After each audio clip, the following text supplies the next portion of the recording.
Brilliance Audio presents the unabridged recording of Blood Gamble by Melissa F. Olson, performed by Amy McFadden.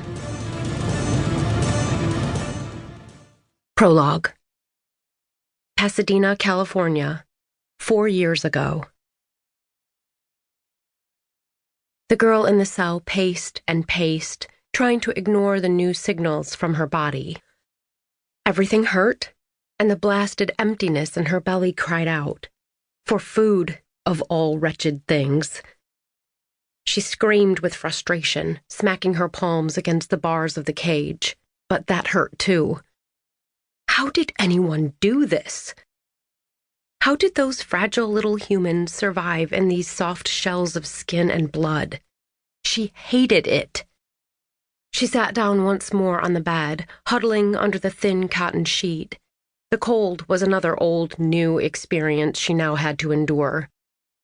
The basement cells weren't damp. She had to give him credit for that, but they were eternally cold.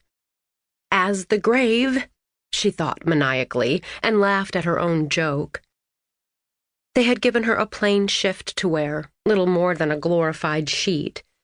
But it was better than the torn and shredded cocktail dress she'd arrived in, which lay discarded in one corner, still covered in blood. Blood that now meant nothing to her. It no longer knew how to call her name.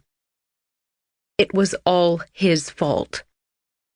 He had come to her several times, her John. She refused to call him by the name he now used.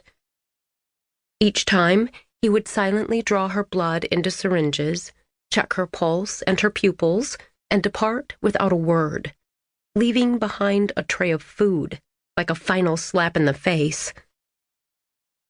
At first, she refused to cooperate, kicking and scratching with her frail human body, but he'd calmly pressed her mind to make her obedient.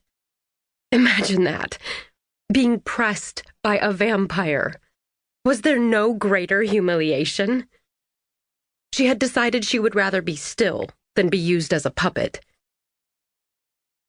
But whether or not she submitted, her time was running out. When he completed his tests, she knew that her long, turbulent life would end. All those years, the days and nights spent with distinguished men, the child she'd borne, the efforts she'd made, first to be with greatness, and then to be great herself. She had had so many adventures, so much passion. She had saved vampires from themselves. She knew she had. But no one would give her any credit, and now they never would.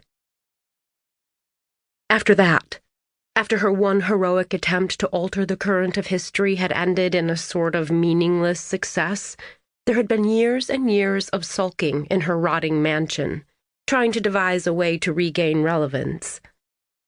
Then an opportunity to stage a coup had fallen into her lap, and there seemed to be a sort of poetry to it. After all, John had brought her into all of this. He had been her maker. Wasn't it only fair that she unmake him in return? She had come so close.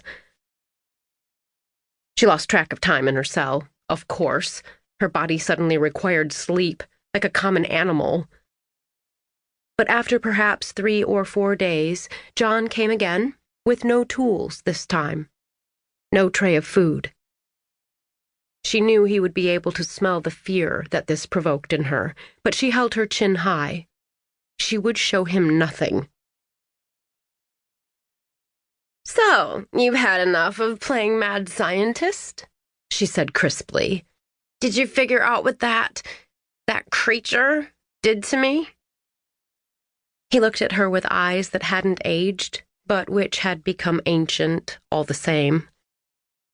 "You know what she did, Claire," he said in his quiet way. "She's cured you." She snorted. "Cured? Cured? I cannot believe you would say such a thing after all we have been through. As humans, and then as vampires. After all I have done for you."